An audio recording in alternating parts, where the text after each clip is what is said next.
Gold, trusted gold buyers. మీరు తాకట్టు పెట్టిన బంగారాన్ని విడిపించి ఈ రోజు ఉన్న మార్కెట్ ధరకు కొనబడను.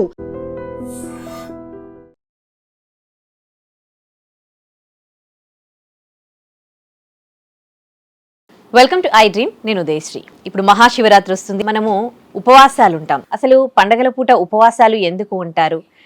పండగలకి, ఆరోగ్యానికి, పండగల పూట మనం ఆచరించే పద్ధతులకి ఎటువంటి సంబంధం ఉంది? అసలు ఇలాంటి పద్ధతులు మన పెద్దవాళ్ళు ఎందుకు పెట్టారు? అడిగి తెలుసుకుందాం. మనతో పాటు ఫ్యామిలీ కౌన్సిలర్, పబ్లిక్ స్పీకర్ రజనీరమ్మ గారు ఉన్నారు. మాట్లాడదాం. నమస్తే అమ్మ. నమస్తే. మనం ఒకసారి పండగలని అబ్జర్వ్ చేస్తే చాలా పండగలకి ఉపవాసం ఉంటారు. అండ్ కొంతమంది ఇంట్లో పెద్దవాళ్ళు కూడా సోమవారం ఉపవాసం అని, మంగళవారం ఉపవాసం, ఒక్కొక్క దేవుడి పేరిట ఫాస్టింగ్ ఉంటారు. అసలు ఈ ఫాస్టింగ్ అనేది ఎందుకు పెట్టారు? ముఖ్యంగా పండగల పూట.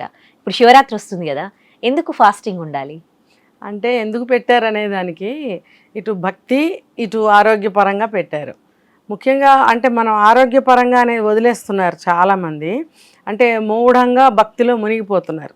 అంటే చేస్తేనేమో డీప్గా వెళ్ళిపోతున్నారు, లేకపోతే పూజలు చేయని వాళ్ళు ఉన్నారు. దీనికి ఏంటంటే మనము కొంతమంది వాటర్ కూడా తీసుకోకుండా ఉపవాసం ఉంటారు.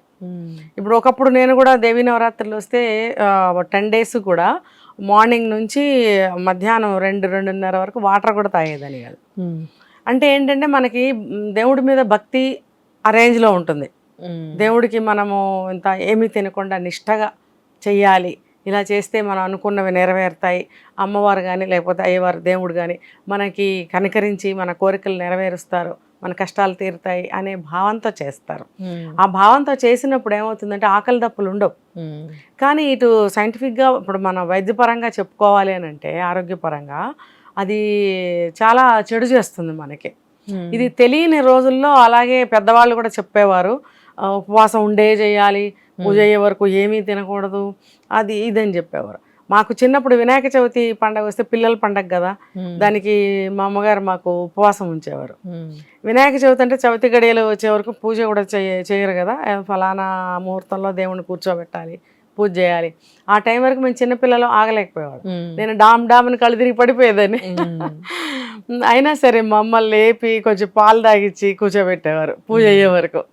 అట్లా అంటే వాళ్ళకి ఎలా అనిపిస్తుందో పిల్లలతో కూడా అవి చేయిస్తారు కాబట్టి పిల్లలకి కూడా అటువంటి అంత ఆ రేంజ్లో భక్తి అనేది లోపల ఉంటుంది. ఉండటం వల్ల వాళ్ళకి ఆకలి దప్పులు ఉండవు. పూజలు చేస్తూనే ఉంటారు, రాత్రి అయినా పగలైనా ఎంతసేపు అయినా ఉపవాసం ఉంటారు. వాష్రూమ్కి కూడా వెళ్లకుండా అలాగే పూజల్లో ఉండేవాళ్ళు ఉన్నారు. అయితే ఏంటంటే రాను రాను కాలక్రమేణా మనకి ఒంట్లో శక్తి తగ్గడం కానీ, ఆహారంలో స్ట్రాంగ్నెస్ లేకపోవడం కానీ, మనకి ఇమ్యూనిటీ లేకపోవడం కానీ, ఊరికే వచ్చే వైరస్లు, రకరకాల వేరియంట్స్, రోగాలు, ఇవన్నీ రీత్యా ఆలోచిస్తే ఉపవాసాలు ఎలా చేయాలి అనే దానికి రెమెడీస్ చాలా ఆలోచించారు. అంటే ఇది ఉపవాసం అనేది ఆరోగ్యపరంగా కూడా పెట్టారు పెద్దలు అనే విషయం ఈ మధ్యకాలంలో బాగా ప్రాచుర్యంలోకి వస్తుంది. నిజం అయి ఉండొచ్చు కూడా ఆ రోజుల్లో. ఇది ప్లస్ భక్తి రెండు పెట్టుంటారు. అయితే ఉపవాసం అనేది దానికి కూడా ఒక పద్ధతి ఉంది. అసలు అందరికీ తెలిసిందే అయినా మళ్ళీ ఒకసారి మనం గుర్తు చేసుకుందాం. అంటే దగ్గర, వాసం అంటే మనం నివసించడం, దేవుడికి దగ్గరగా మనం నివసించడం. అంటే దేవుడికి దగ్గరగా మనం ఉంటూ దేవుడిని స్తుతిస్తూ, దేవుడి పనులు చేస్తూ, దేవుడి పూజా కార్యక్రమాలన్నీ మనం ఏర్పాట్లు చేసుకుంటూ ఆ దేవుడి యొక్క ఇదిలో మనం గడపాలి ఆ రోజంతా. దాని పేరు ఉపవాసం అని అంటారు. మనం ఏం చేస్తున్నాం, ఏమి తినకుండా కటిగా ఇదిగా ఉండిపోయి ఊరికే పూజలు చేస్తూ ఉంటాం.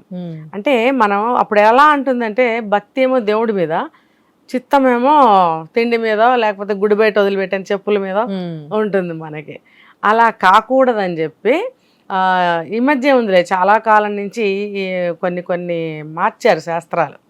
దానికి కొంచెం పండు ఫలం తీసుకోవచ్చు, పాలు తీసుకోవచ్చు, కొంచెం టీయో కాఫీయో తాగొచ్చు, ఇలా అని చెప్తున్నారు. వాటితో కూడా ఆగుతుంది ప్రాణం, మనకేమంత ఆకలి అనిపించదు. అయితే ఏంటంటే మనం శివరాత్రి అనగానే 2 రోజులు పండగగా జరుపుకుంటాం కదా. ఈరోజు పొద్దుట నుంచి ఉపవాసం ఉంటాము, రాత్రంతా జాగరణ ఉంటాము, మళ్ళీ అర్ధరాత్రి లింగోద్భవం సమయంలో అభిషేకాలు, అర్చనలు చేస్తాము, దైవ దర్శనాలు ఉంటాయి.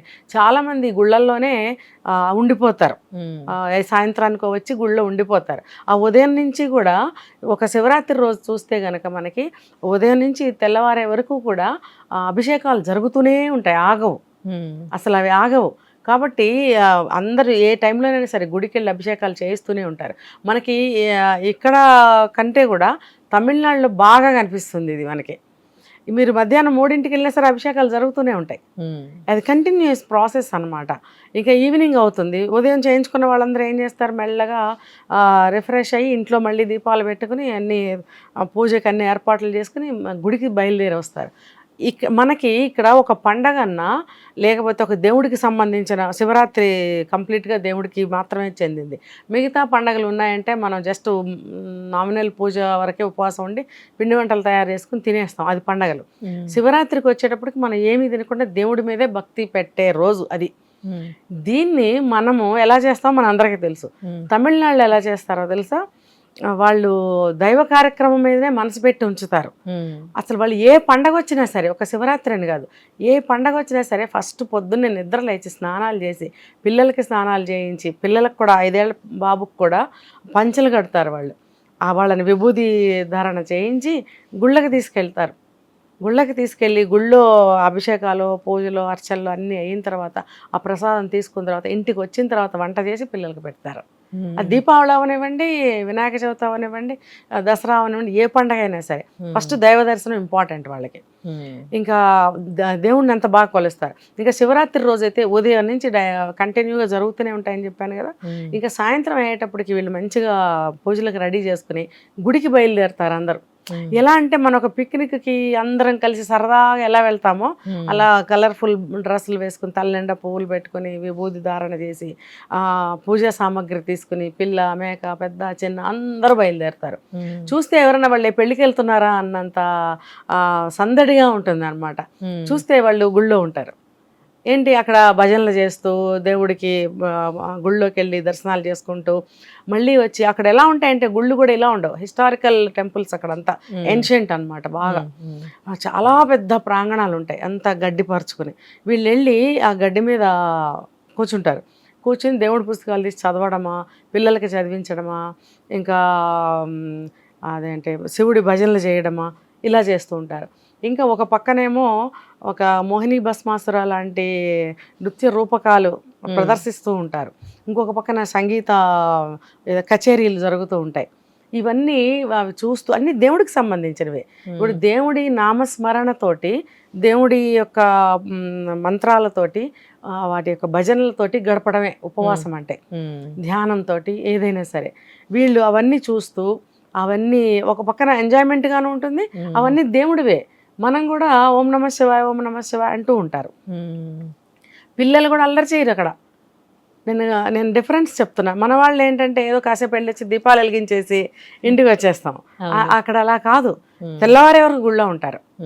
ఈ లోపల ఏం చేస్తారంటే ఆ గుడికి సంబంధించిన వాళ్ళు, ట్రస్ట్ వాళ్ళు డ్రై ఫ్రూట్స్ అని కొద్దిగా ఇంత చిన్న చిన్న వాటిలతో బాదం మిల్క్ అని చెప్పి, తర్వాత కాసేపు బాదం పప్పులు, కాసేపు కిస్మిస్లు, కాసేపు జీడిపప్పులు అన్నీ పెడుతూ ఉంటారు. ఇంకా ఎవరన్నా దేవుడికి మొక్కుకున్న వాళ్ళు ఎవరన్నా ఉంటే కొంచెం పులిహోర, వాళ్ళకి సంబంధించినవి ఏమైనా అప్పాలు లాంటివి తయారు చేసి తీసుకొస్తుంటారు. అవి తల ఒకటి పెడతారు. అవేం కడుపు నిండిపోదు. అంతంత పులిహార పెడతారు, అదేం కడుపు నిండిపోదు. అది ఎట్ టైం పెట్టరు.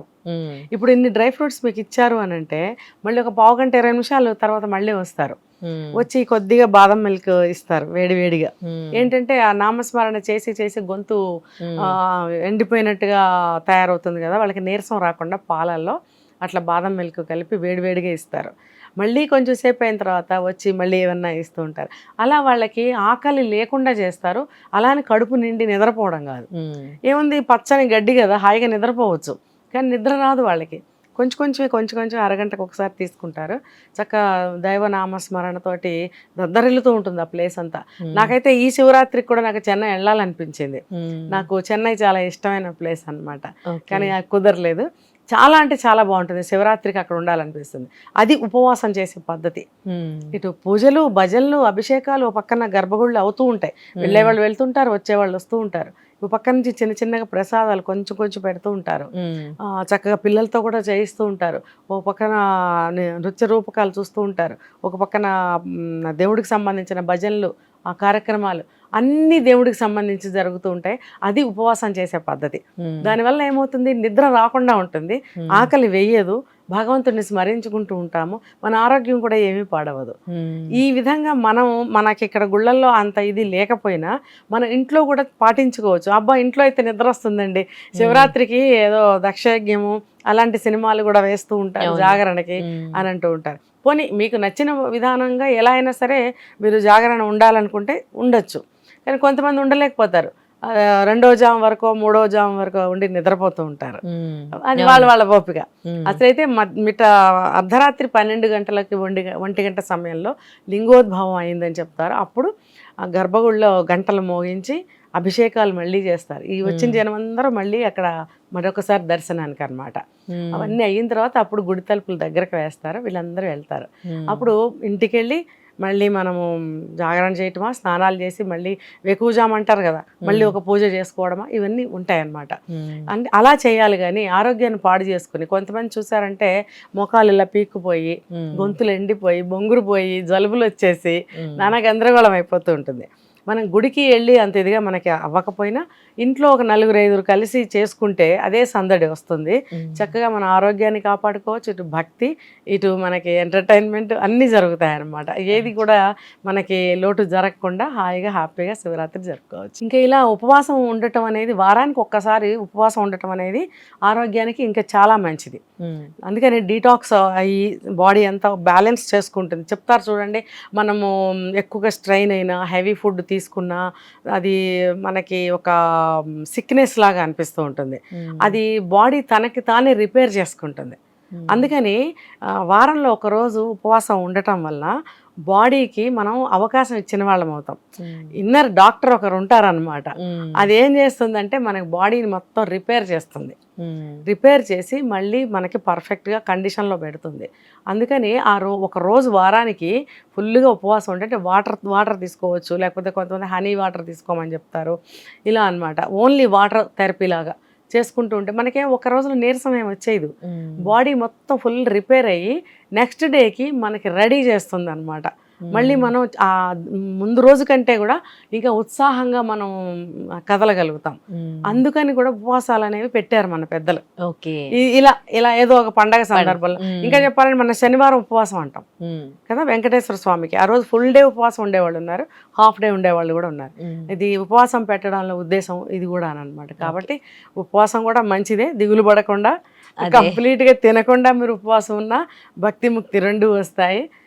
సెమీగా ఉంటే కూడా మీకు ఎవరికైనా ఆరోగ్యం బాగోని వాళ్ళకి ఇది ఇలా కూడా బ్యాలెన్స్ అవుతుంది. కొద్దిగా ఏదన్నా కొంచెం తీసుకుంటూ మనం పూజలు చేసుకుంటే తప్పు లేదు. రైట్, చాలా మంచి విషయాలు తెలియజేశారు. Thank you.